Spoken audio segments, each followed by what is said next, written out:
ఖమ్మం జిల్లా పాలేరు రిజర్వాయర్ కింద ఈసారి పంటల సాగు ప్రశ్నార్థకంగా మారింది. రిజర్వాయర్ పూర్తిస్థాయి నీటి మట్టం 23 కాగా ప్రస్తుతం 6 అడుగులు మాత్రమే ఉంది. రిజర్వాయర్ కింద 2.5 లక్షల ఎకరాల్లో రైతులు పంట సాగు చేస్తుంటారు. ఇప్పటికే రైతులు పత్తి, మొక్కజొన్న విత్తనాలు నాటి నీటి కోసం ఎదురు చూస్తున్నారు.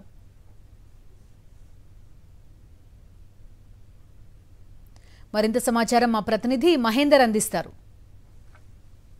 ఖమ్మం జిల్లాలో కీలకమైన రిజర్వాయర్ అయిన పాలేరు రిజర్వాయర్ నీరు లేక వెలవెలబోతున్న పరిస్థితి కనిపిస్తుంది. ప్రస్తుతం మనం పాలేరు రిజర్వాయర్ దగ్గర ఉన్నాం. ఇక్కడ చూడొచ్చు పూర్తిగా నీరు అన్నది ఎక్కడ మొత్తం ఒక మైదానం లేక తలపిస్తున్న పరిస్థితి కనిపిస్తుంది. మొత్తం పూర్తిస్థాయి నీటి మట్టం 23 అడుగులు కానీ ప్రస్తుతం 6.5 అడుగులకు పడిపోయింది. ఇంకొక అడుగు తగ్గితే డెడ్ స్టోరేజ్కి పడిపోనుంది.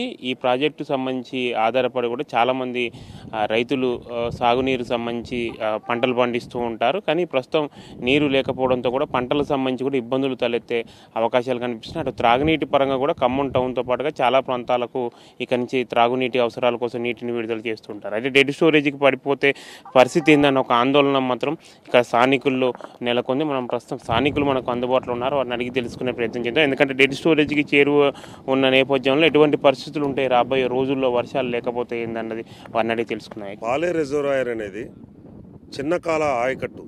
ఆ ఆయకట్టు పరిధిలో 13,000 ఎకరాలు ఉంది. ఆ 13,000 ఎకరాలకి పాలేరు చెరువు నుంచి వైరా పోవటానికి కూడా సాగర్ నుంచి వస్తేనే పోవాలి.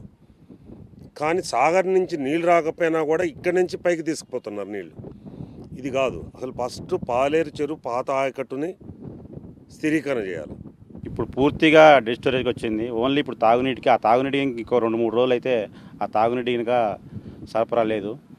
గతంలో అందరూ బావుల కింద ఆధారపడి ఉంటారు. ఇప్పుడు చెరువును నమ్ముకొని చాలామంది రైతులు నార్లు పోసుకొని నాట్లు పెట్టడం చేద్దామని చూశారు. ప్రాజెక్టు డెడ్ స్టోరేజ్కి పడిపోతున్న నేపథ్యంలో సాగునీరు పరంగా చాలా వరకు ఇబ్బందులు తలెత్తే అవకాశం ఉన్న నేపథ్యంలో సాగర్ నుంచి నీటి విడుదల కోసం మంత్రి గారు కృషి చేయాలని కూడా ఇక్కడ స్థానికుల రైతులు కోరుతున్న పరిస్థితి కనిపిస్తుంది. గతంలో మాత్రం ఎన్నడూ లేని విధంగా ఈసారి ప్రాజెక్టు పూర్తిగా ఎడారిని తలపిస్తున్న నేపథ్యంలో రైతుల్లో కొంత ఆందోళన మాత్రం పెరిగింది. వర్షాలు పడి వాటర్ చేరితే ఇబ్బంది ఉండదు, కానీ వర్షాలు పడకుండా వాటర్ మాత్రం చేరే అవకాశాలు సంబంధించి కనిపించట్లేదు. కాబట్టి సాగర్ నీరు మీదనే అందరూ డిపెండ్ అయ్యే అవకాశాలు కనిపిస్తున్నాయి.